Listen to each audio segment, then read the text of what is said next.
And I thought to myself, oh goodness, if I don't get into graduate school, what am I going to do with my life?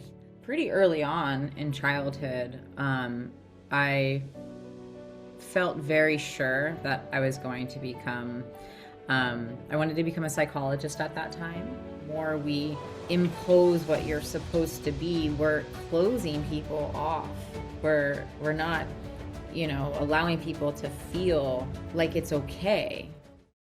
Hello, everyone. Welcome back to another episode of We Are Mentally United podcast. Today, we are joined by someone who lives in California, Katie LaRue. Hi, Katie. Hi, how are you, Z? I'm good. How are you? I'm well, thank you. Well, first of all, thank you so much for taking out the time this morning to speak with us and to connect with us and for being on the podcast. I really appreciate that. Absolutely. It's my pleasure. So thank you for asking. Of course. So, for the audience and for the folks who might not know of you, can you share a little bit about yourself, your background? Yes. I am a licensed marriage family therapist and I live in Northern California, a beautiful city called Chico. And um, before I went to graduate school for counseling psychology, I became a yoga instructor. And, it's interesting. I didn't apply to any other graduate programs. And I thought to myself, oh goodness, if I don't get into graduate school, what am I going to do with my life? So I thought becoming a yoga instructor would be really aligned with my path. And so I, yeah, got certified as a yoga instructor, ended up getting into graduate school, thank goodness. Um, and that was in Southern California. I'm from Los Angeles.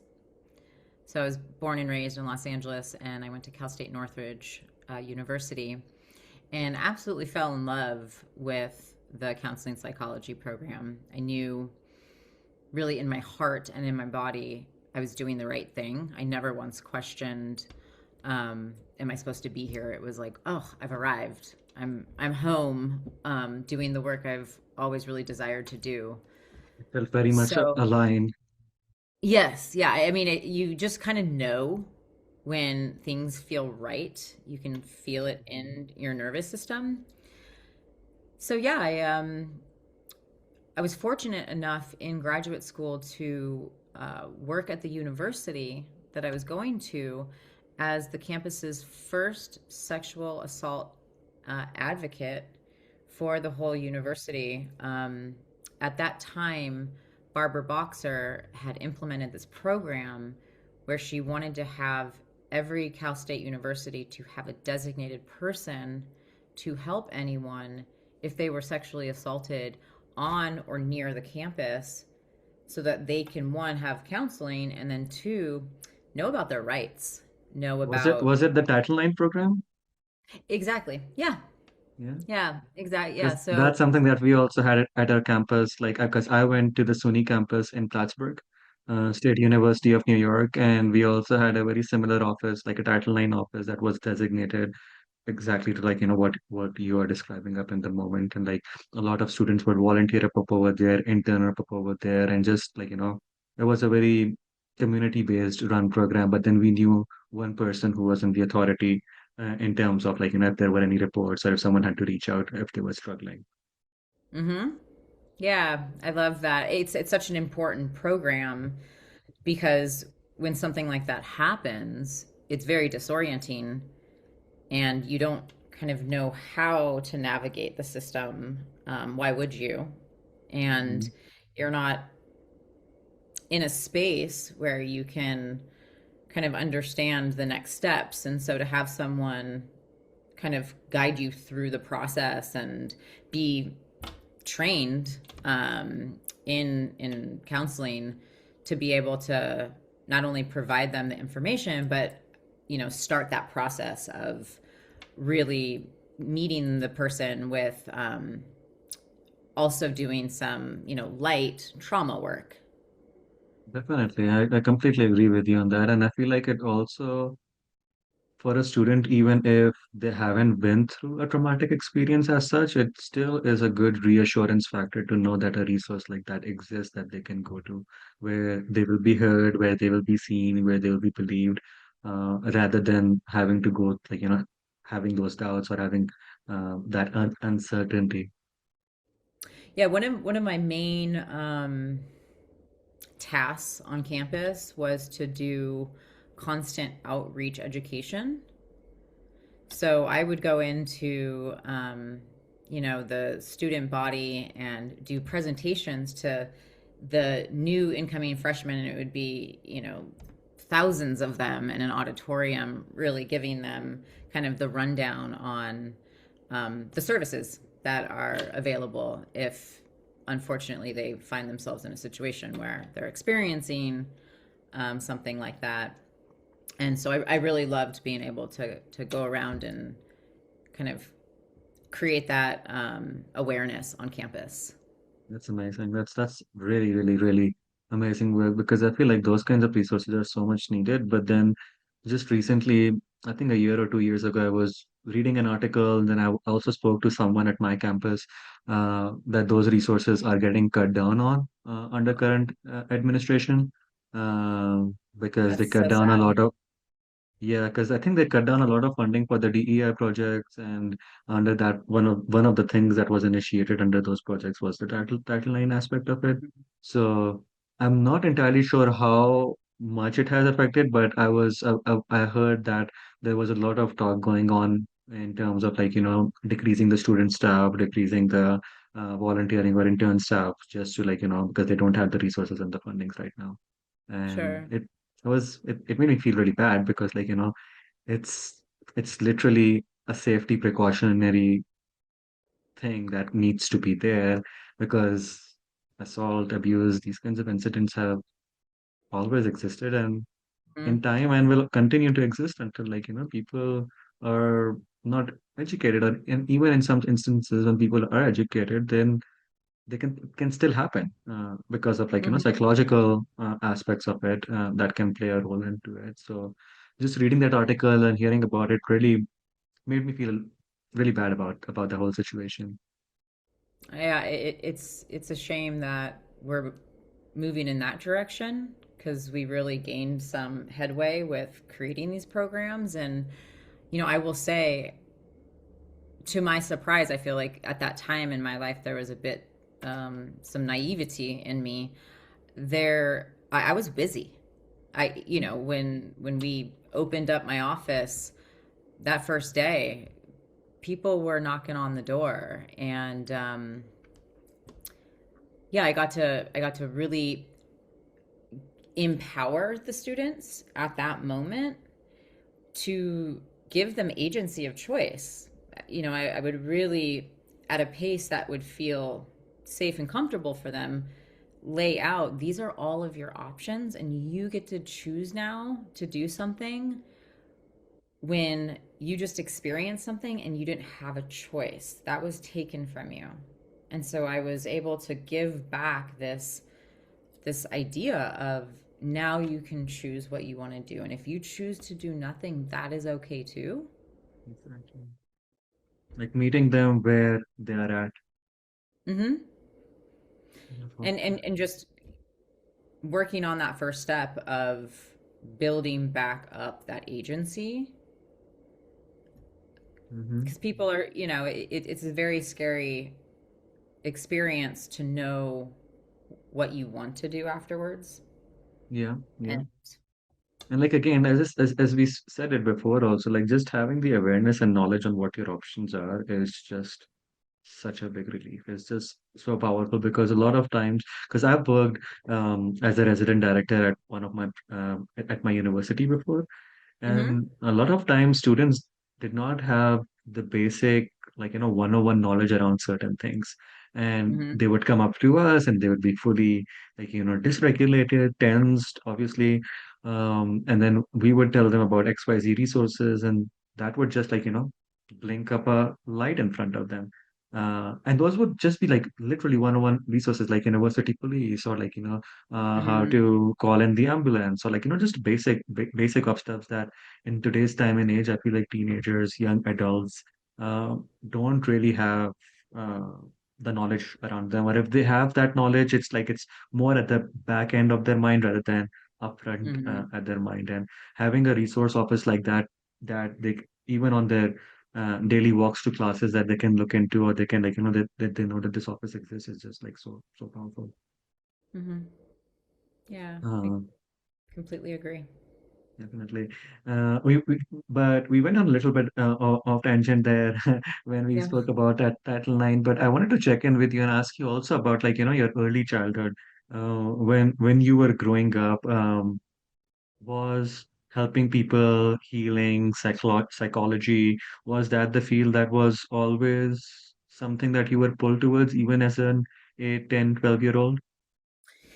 Yeah, if I think back to the first time I really felt called to do this type of work, I would say it was around 7 years old. So pretty early on in childhood, I felt very sure that I was going to become, I wanted to become a psychologist at that time. And that was kind of set for me. I didn't ever really deviate from that knowing. When I was younger, I used to play, and I would never play therapist, but I would play teacher. Hmm. Um, and I also would play like I had a shop. So I would have like my family come through my shop and they would be customers and I would sell them items and whatnot. But, those really were just for fun and I got to use my imagination and be light and carefree. But yeah, I always pretty much knew I was going to move in this direction. So it's kind of cool when I reflect back and think about, how long I've known. It's been since I was 7.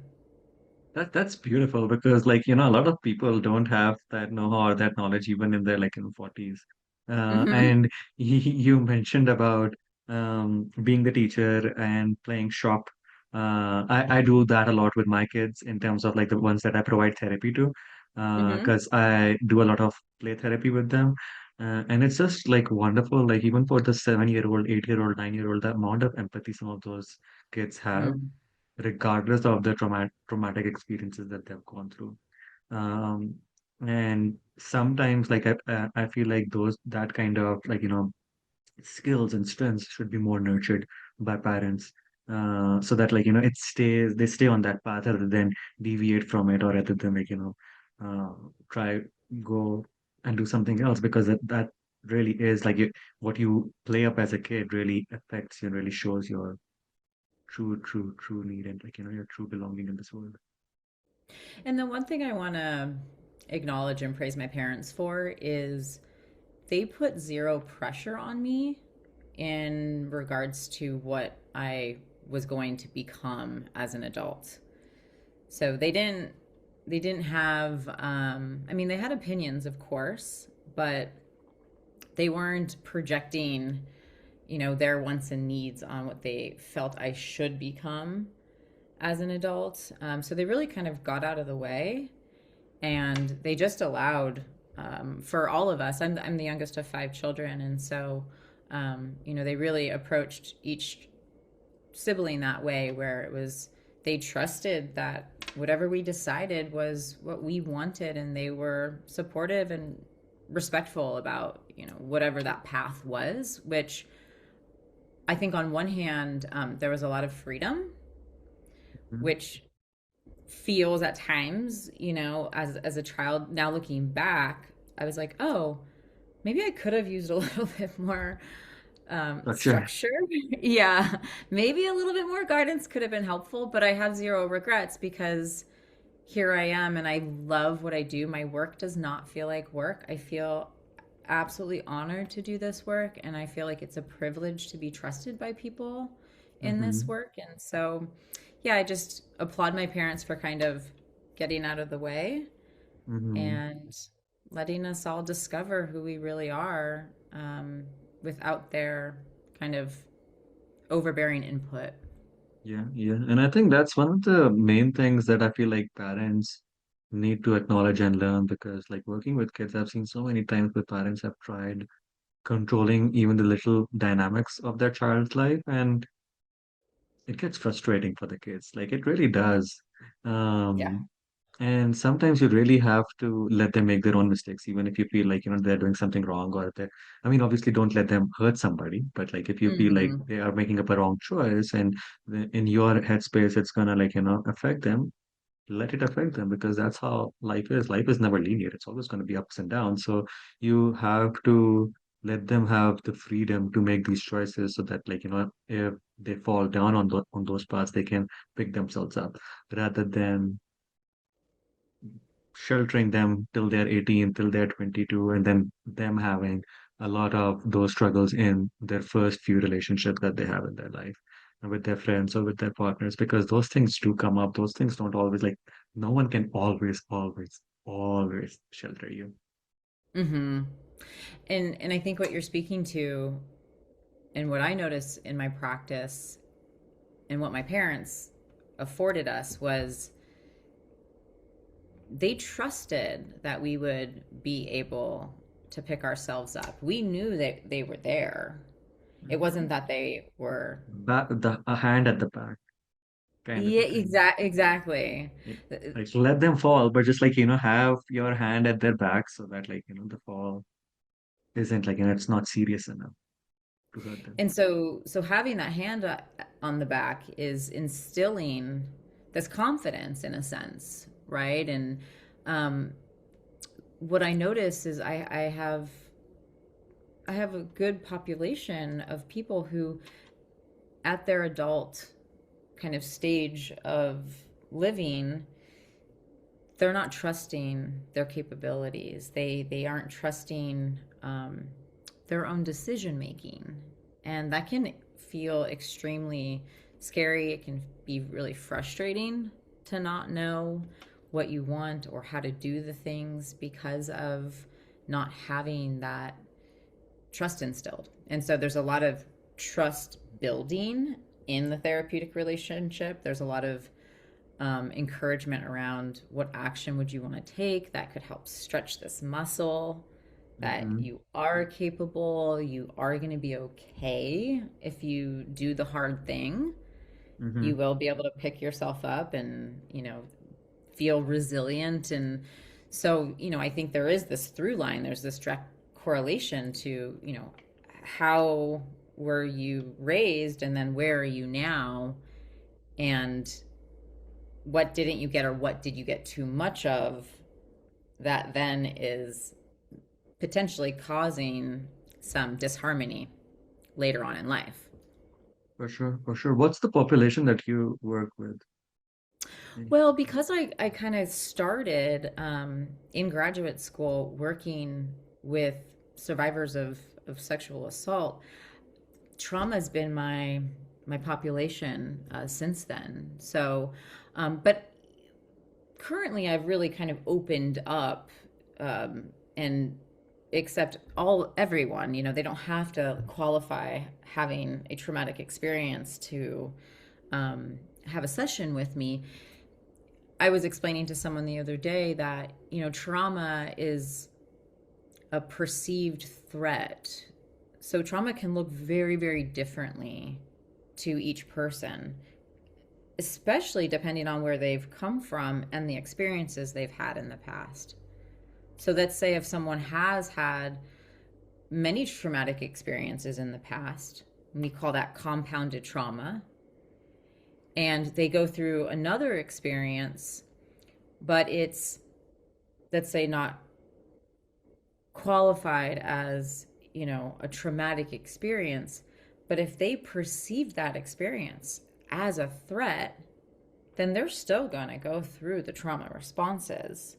Mm-hmm. And so I like to say, whatever has impacted you and whatever has caused you to change in your functioning from that experience, are you now feeling hyper vigilant? Are you on alert?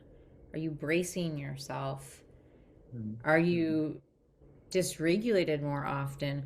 I would say all of those symptoms and signs are worthy to get help for, because it's not a, Absolutely. yeah, it's not a easy way to live if you're in a constant state of anxiety or fear. And so, I kind of say like trauma is like an accordion, like there's really big trauma. Hmm. And then we can also say that there's really small trauma. And there was back in the day, I don't know if this is still, I may be dating myself, but it was like big T trauma and small T trauma. I don't Hmm. know if you've ever heard of that. We But still use it to with me, kids, okay, like yeah, to make them understand like a big T trauma and what a small T trauma is. Like big T is like abuse and like really severe experiences, and then small traumas could be different incidences that they can have on daily basis that could be traumatic.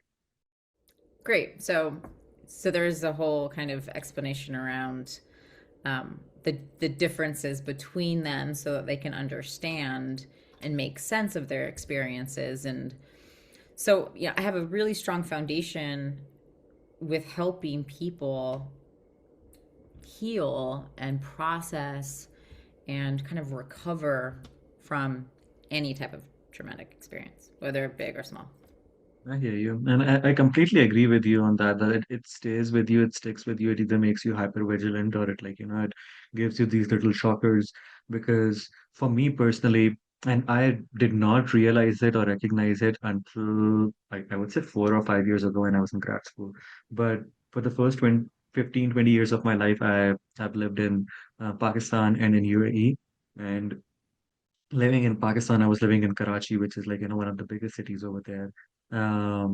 And probably one of the most populated cities in the world. I think it's the sixth or seventh most populated city. But I was growing up at a time when there were a lot of bomb blasts that were going on, a lot of suicide bombing happening. And there were a couple of incidents and situations when a couple of those blasts happened pretty close to my house. And I remember, like, I don't vividly remember the visuals of it, but I remember being really shaken and taken back by it. And then again, like, that was the that was the life that I was living in at that time. So that felt like a normalcy. That felt like a normal thing. Grew up, turned 20, and when I think not 20, yeah, turned 20, and that's when I moved first to Malaysia, and then I've been living in US for the last 9 to 10 years. So I've been out of Pakistan for 13 years now. However, every time I hear um, a tire flat or a tire blast or a huge, loud, sudden bang out of nowhere, the first such thing that goes up in my mind is bomb blast, and the second one is guns or firing, because like firing is also guns and fires are also very common back there as well. Um, and I did not recognize it. I did not recognize that this is what was happening in the situation until I was in my master's program. And for masters, as you know, like, we have a practicum site where you have to go and do your internship hours. So I was doing my internship hours at a place and I was shadowing one of the therapists at that location. And we were doing in-home services. So we were going at home and providing in-home therapy to people.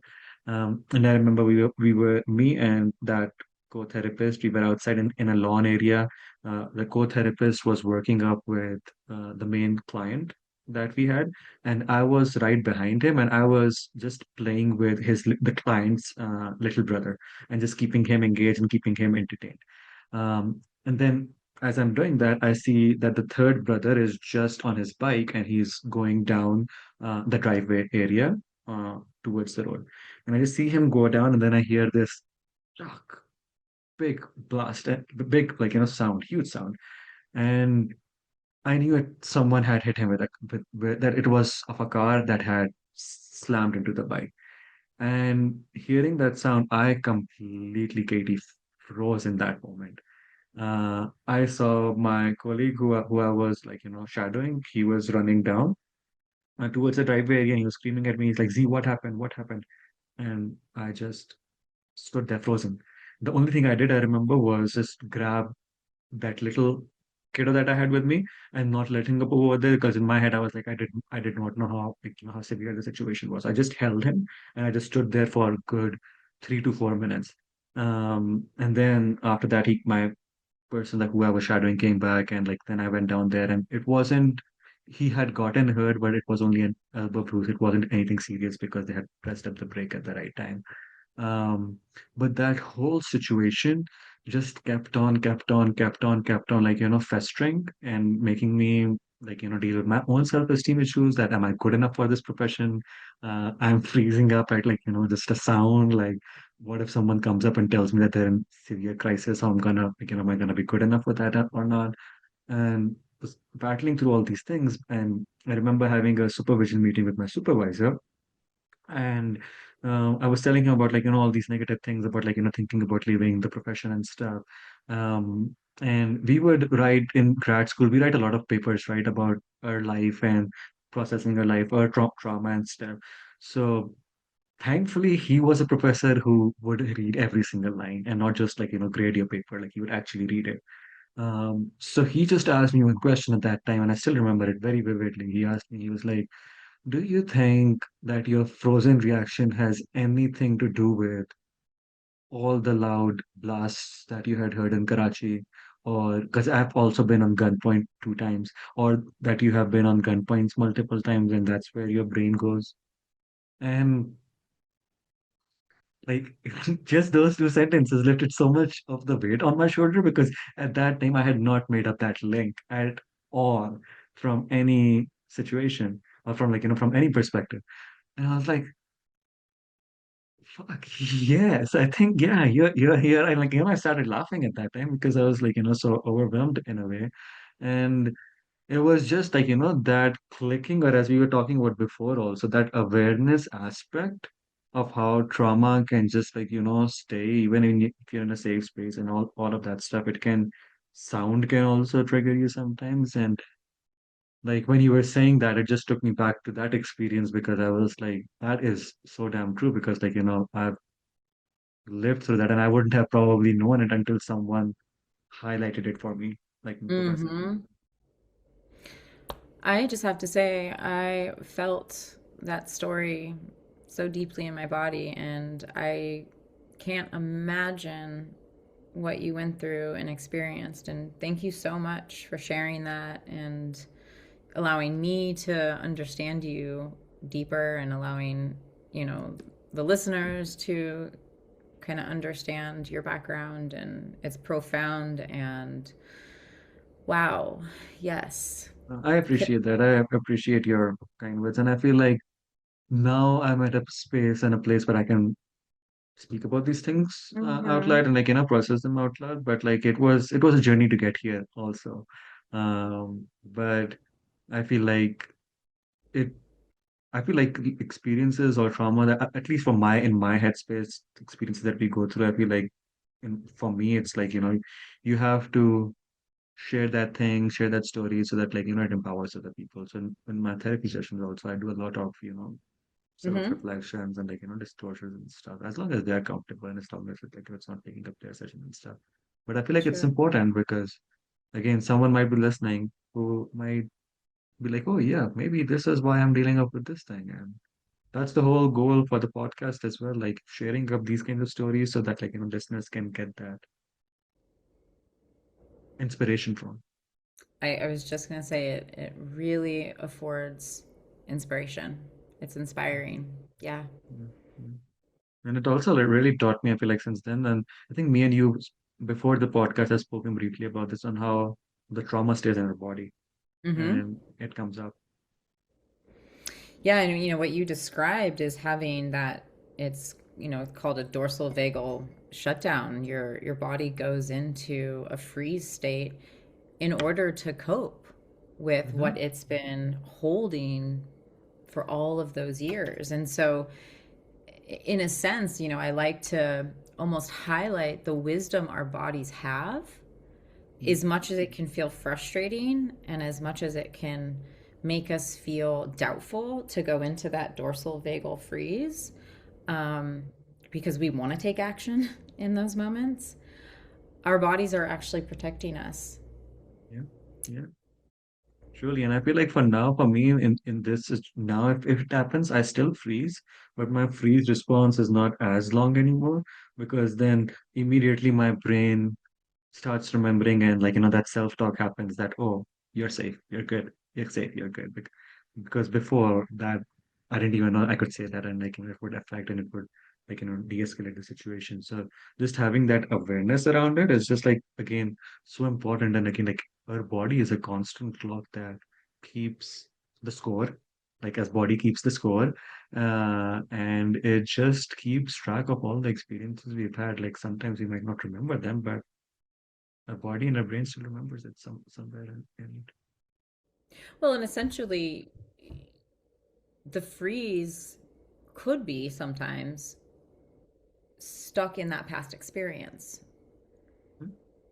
And so when you were able to receive that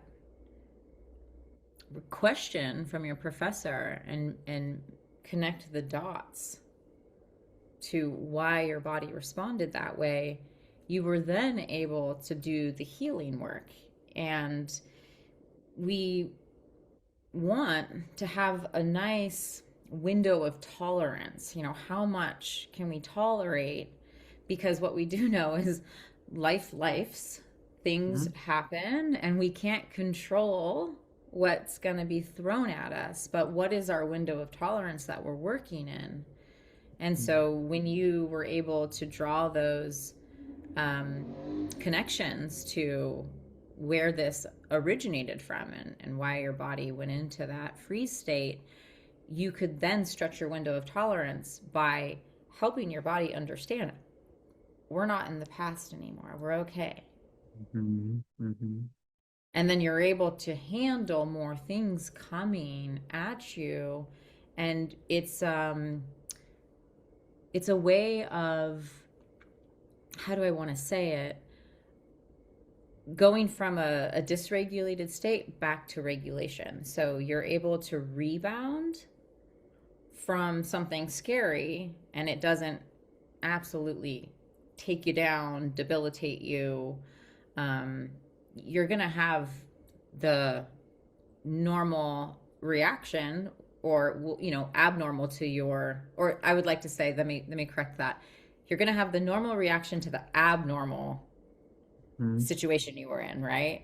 It's not every day we have bombs going off for Mhm. most of us. Yeah. It's not every day that we're held at gunpoint, right? There's Mhm. That's my hope, is that that's not what most people experience. So that was abnormal, and then it becomes normalized. And how do you differentiate that? If that's what you grew up in, then that's normal. And so, Exactly, and you that's know, what it felt like also, like that that's the normalcy kind of great. a thing to put Yeah. over there. But for yourself, like when you're working with people, um, dealing up with either trauma, PTSD, what kind of modalities and approaches do you work with?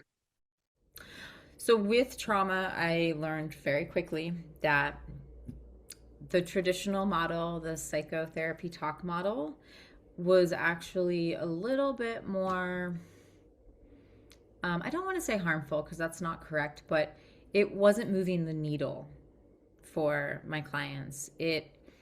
After a while, it would create activation and it would cause a re traumatizing effect because, like you mentioned, it was living in their body still. So they could cognitively make sense of it, but they needed to have some type of somatic discharge. So I felt very motivated to find modalities that would go a little deeper for these Mm-hmm. clients. What could help them reach that layer where this trauma was just kind of stuck in their body. Mm-hmm. So I started to learn all about somatic experiencing. How do we create this introception? How do we create this mind body awareness? And it's really beautiful because what we do in somatic experiencing is we rely on information coming from the bottom up. So that's the method. It's what is your body saying? Let's attune and deeply listen to what your body feels like and what is it communicating, and then let that maybe inform what you want to do or how you feel. We've been taught for so long the top down method. So I'm thinking about something. And of course, when you think about something, it will naturally activate a feeling or an emotion. But there's a lot of miscommunication going on here. Mm-hmm. So let's say, for instance, and this is really important stuff, if you are thinking that you're safe in your head, but your body is feeling anxious, then you're trying to will your body to feel safe when it actually is saying, but I'm anxious. So we're not aligning to what our bodies actually need in that moment. And then we feel conflict. There's this kind of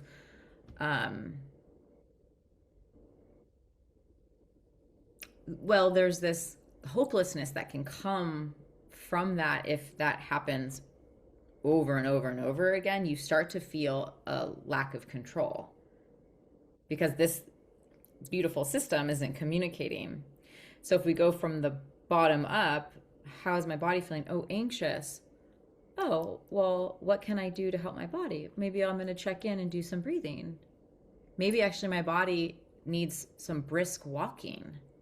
Maybe I could need to do some jumping jacks and like exert some energy, right? If you're feeling anxious, sitting down and sometimes trying a meditation may not be the best practice because you need to have this release of energy.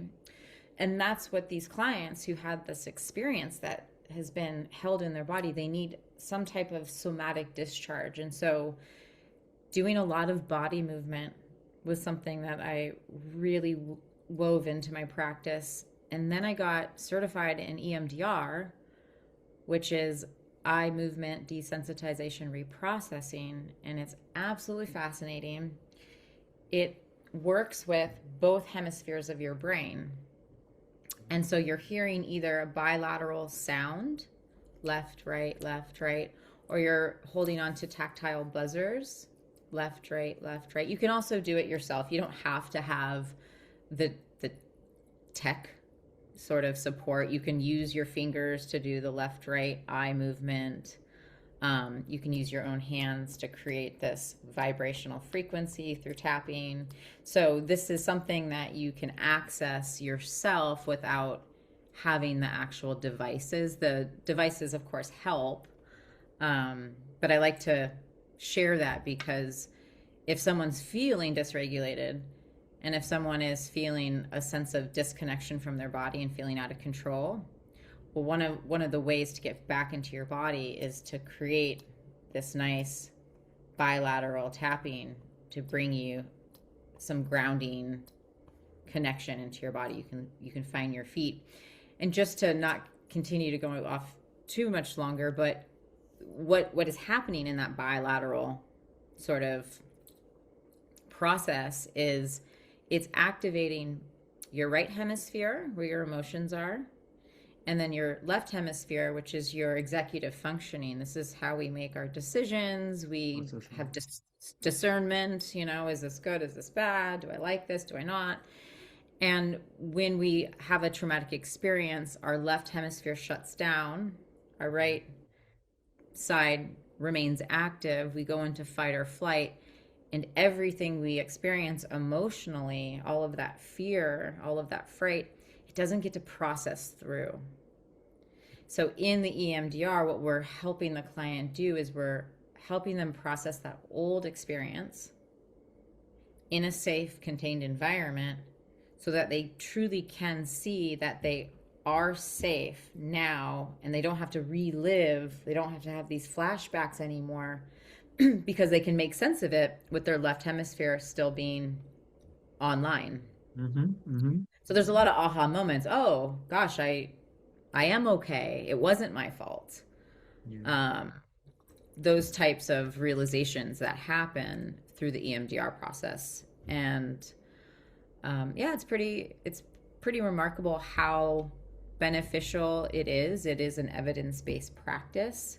Mhm. And then the newest modality is brain spotting, which is this cool little device. Oh. I know. And it's called a pointer. Hmm. And what they've learned, this actually was born out of EMDR. Okay. So this came after. And what they learned with brain spotting is there is a spot for each of us somewhere, you know, in our viewpoint where we will have a subcortical dilation.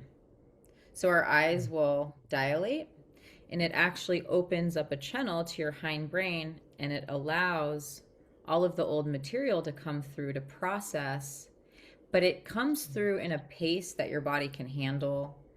It's not to overwhelm you. It only will release what you're ready to meet and feel, and then, of course, kind of let go.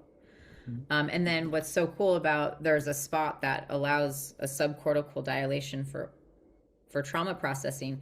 There's also a spot that you feel very relaxed. It's a resourcing spot. Interesting. So I've heard about brain spotting, but I haven't learned about brain spotting. So this is also really interesting information for me as well.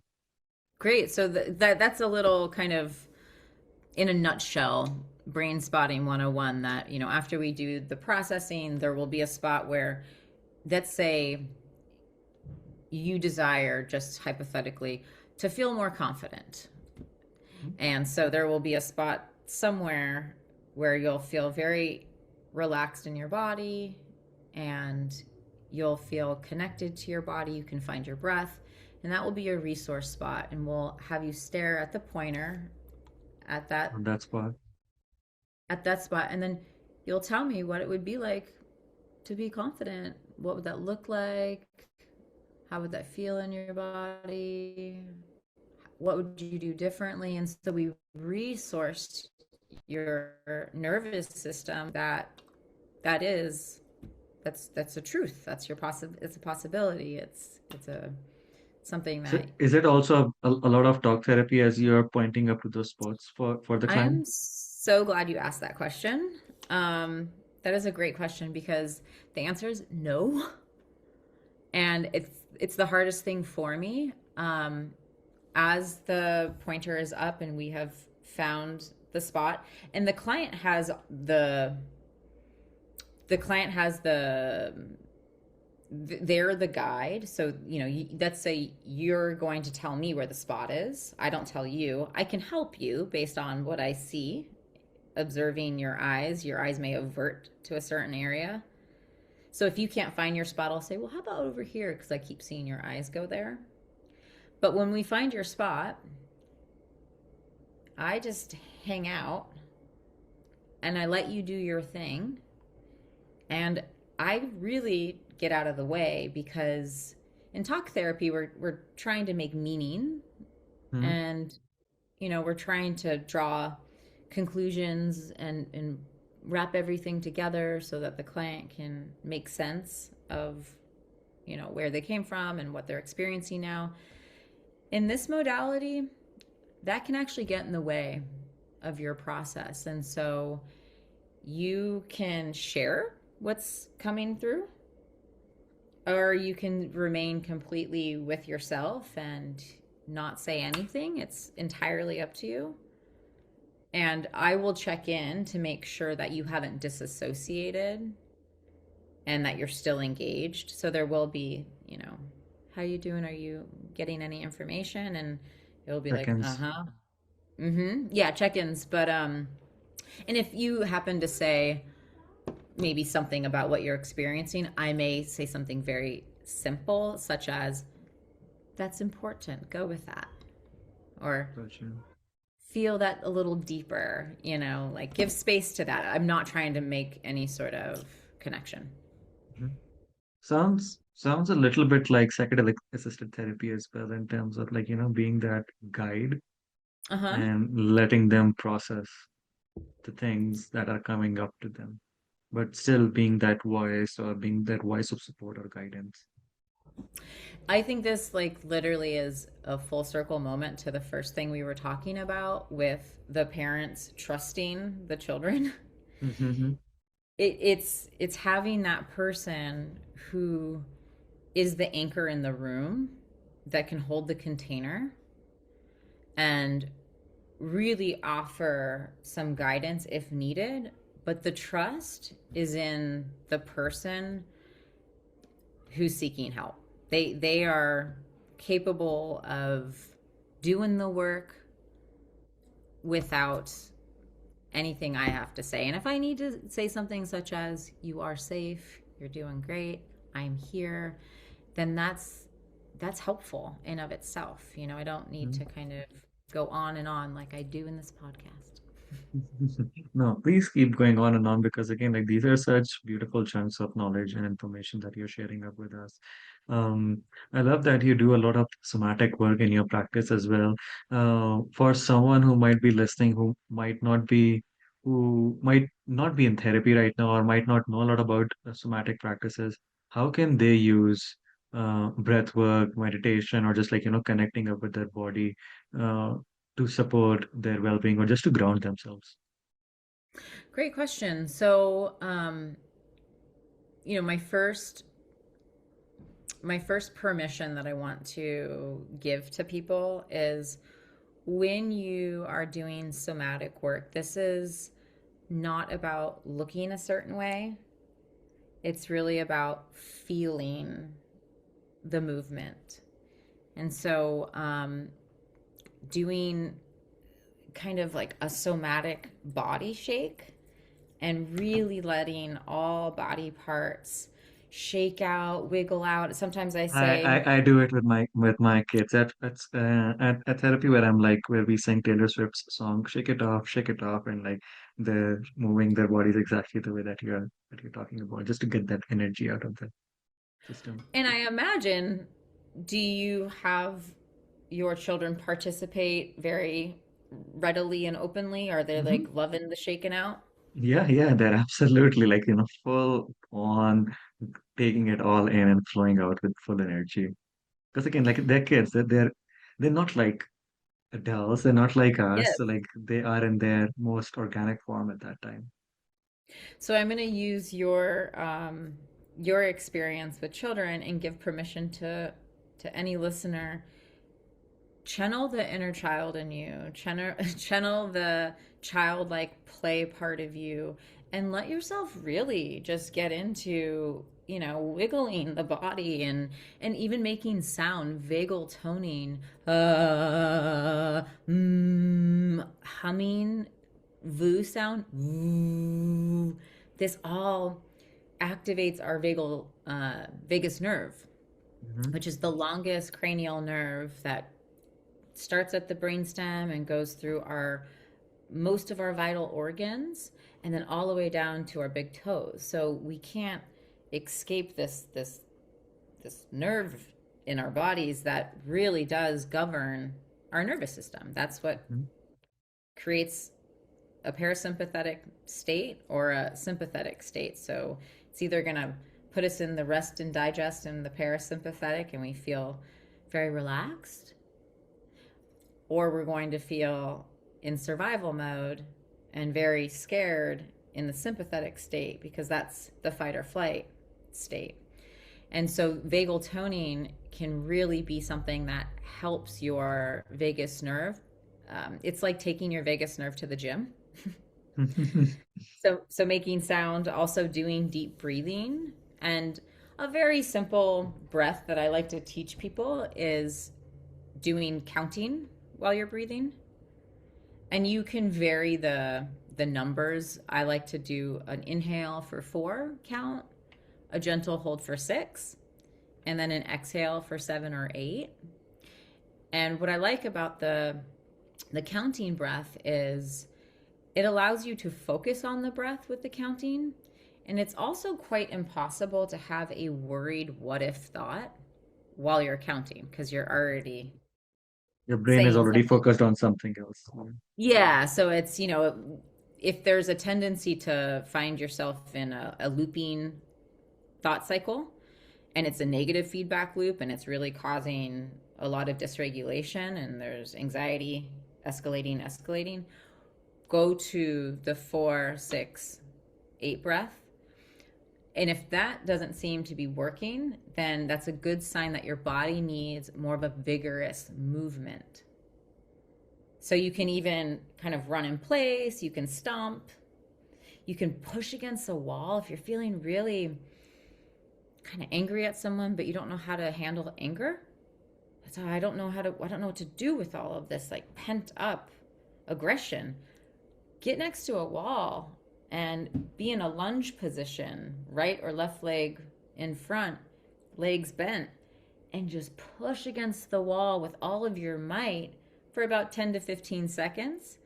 And then you rest, and then you do that maybe 3 or 4 times. And I promise you that aggression inside, it may not completely go away, but it will absolutely decrease. Mhm. Wonderful, beautiful. I feel like these kinds of quick grounding techniques sometimes are just so important Mm-hmm. because they can come in handy at any point at any time, especially the 4-6-8 breathing technique that can be really helpful. Um, for me personally, when I'm feeling stressed, when I'm feeling agitated, I need to walk. I have to walk up. I need to go for a run or for a walk because that is what releases it out.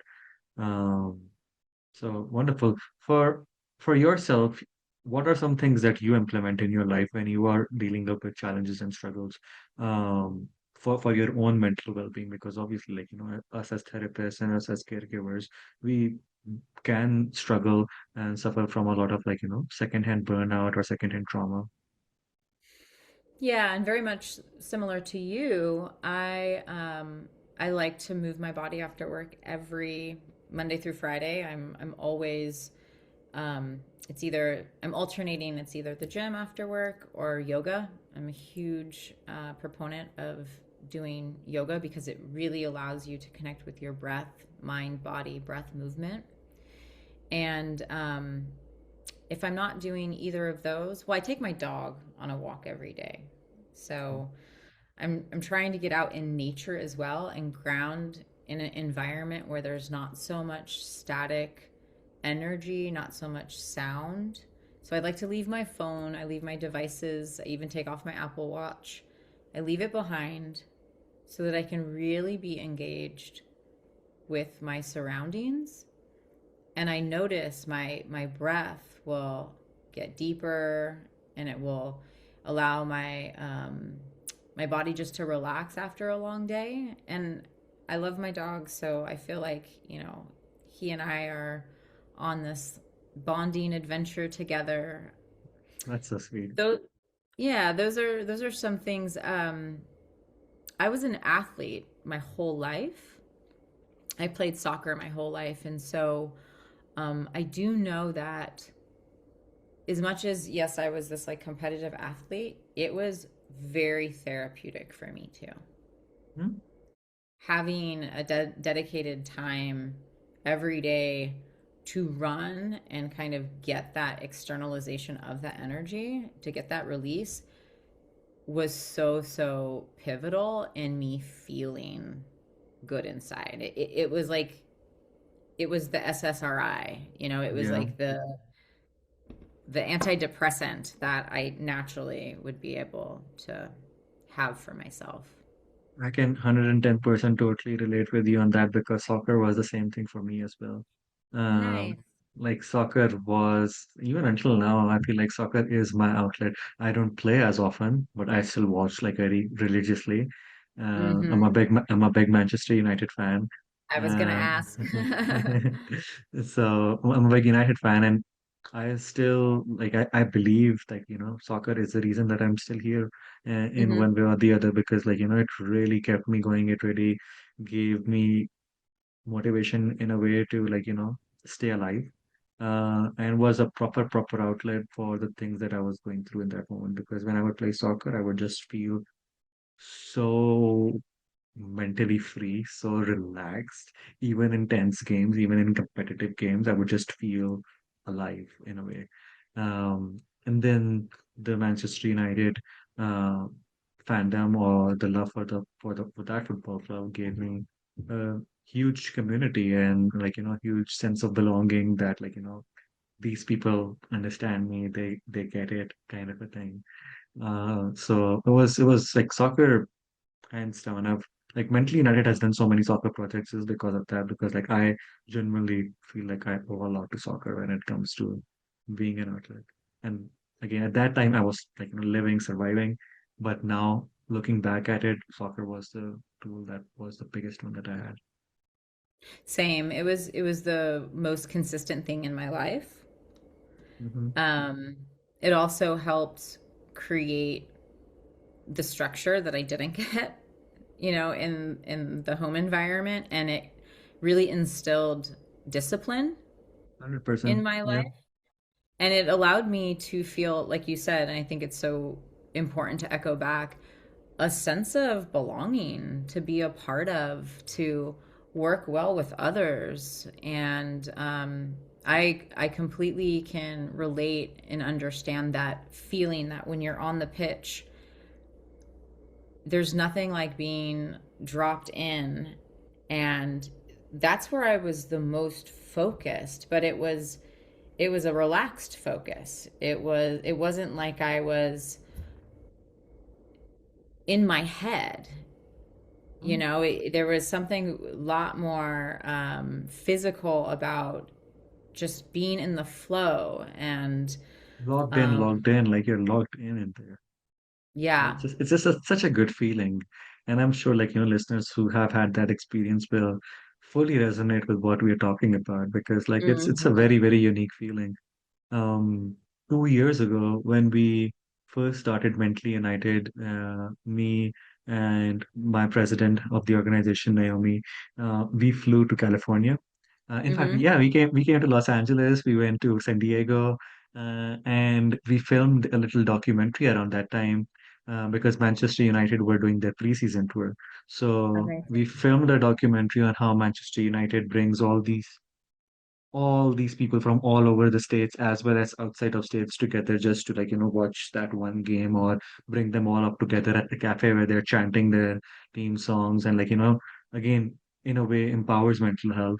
And the stories that I heard were so wonderful and so beautiful in terms of how people found their confidence through it, how people found friendships, true friendships through it, how mom and daughter bonded up over wait every Hmm. single weekend because they know that that's their bonding, that's their time. So Hmm. even if they're in an argument or even if they are not talking to each other, they still sit down together and watch that game together and how much it helps. And it's beautiful how sports can do that. Not just soccer, like sports in general can do that so beautifully for so many folks. And sometimes people do it for fun, but I feel Hmm. like if you set up the intention that this is helping me mentally and physically, and if you do it with that intention, I feel like it just elevates that whole thing to another level.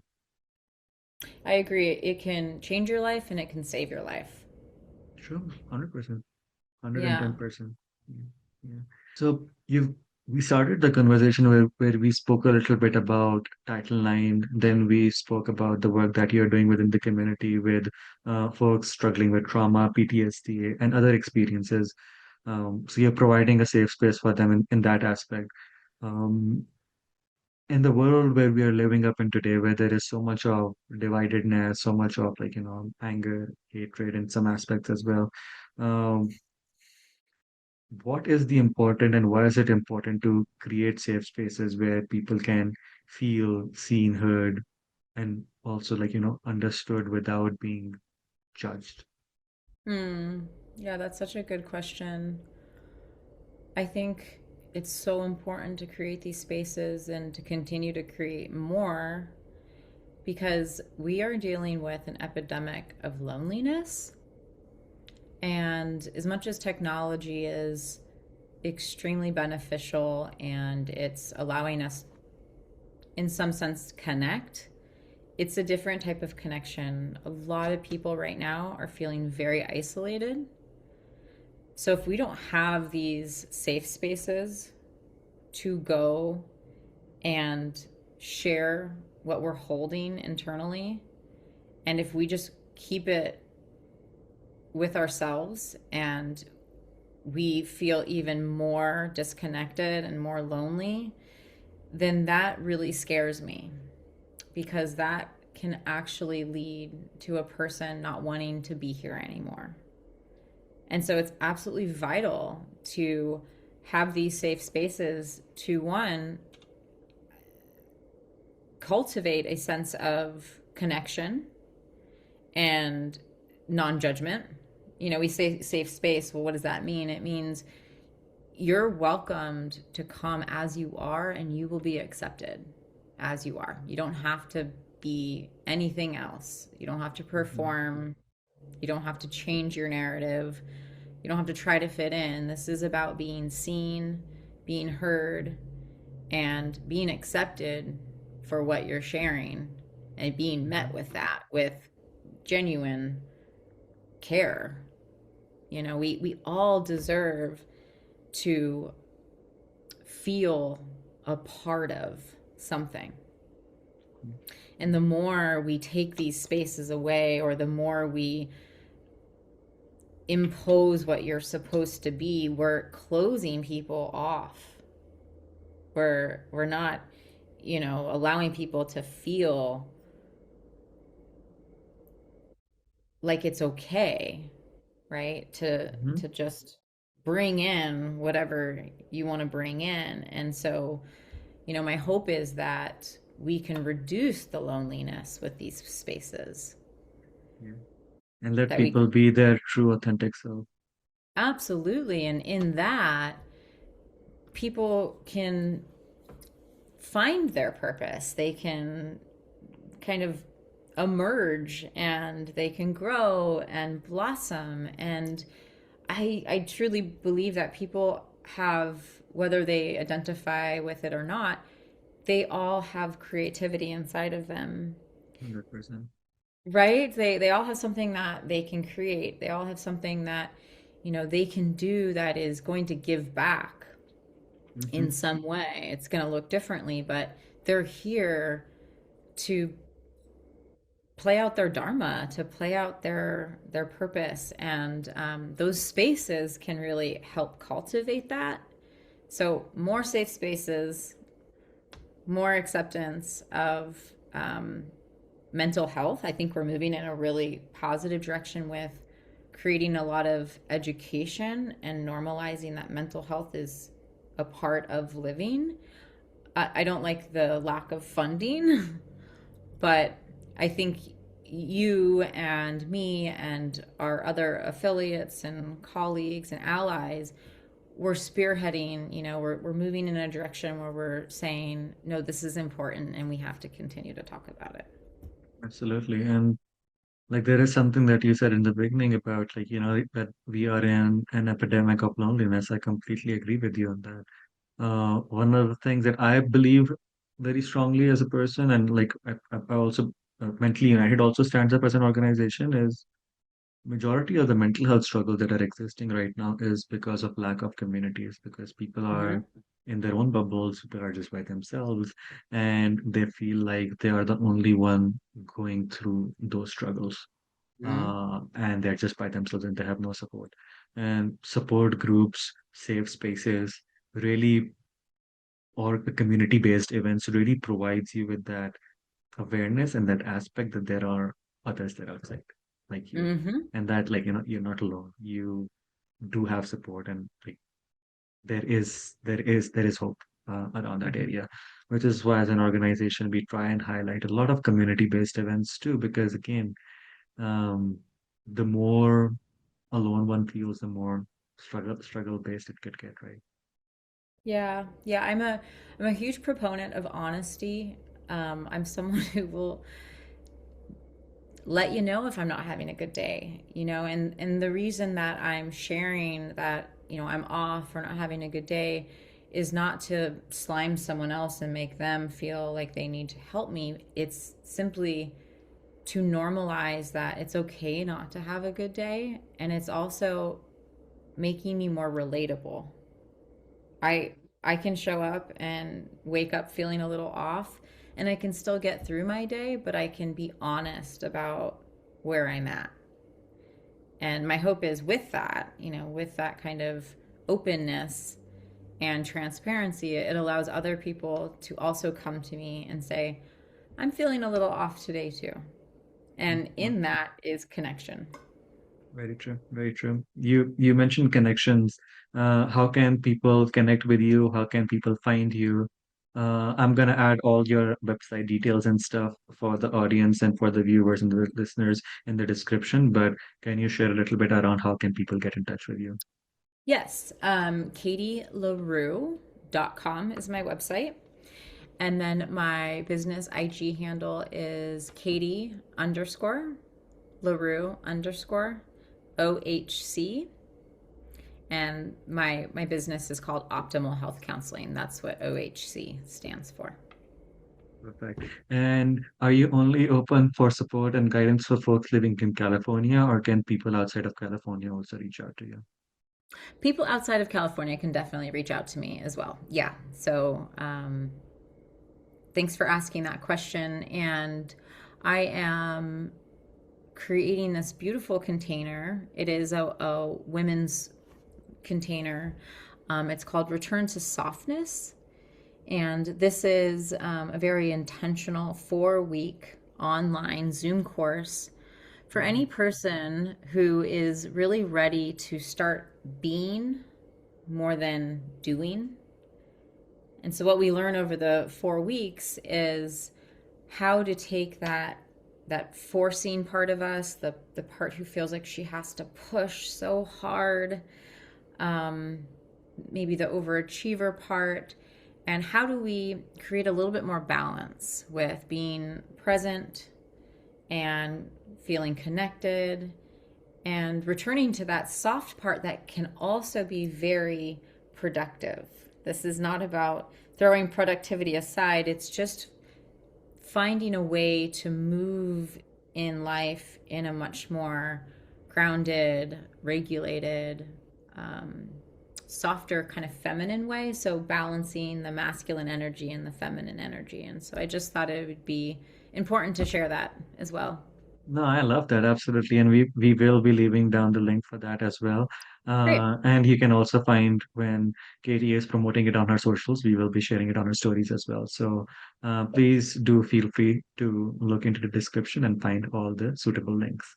Um, well, thank you so much, Katie, for joining us today. It was really wonderful talking to you. I feel like we can still go on and talk about so many different topics, which we will in the future on an episode two. But again, I really appreciate you taking out the time today. Thank you so much. This was most enjoyable. Uh, I appreciate that. And yeah, thank you everyone for watching. And like always, stay united.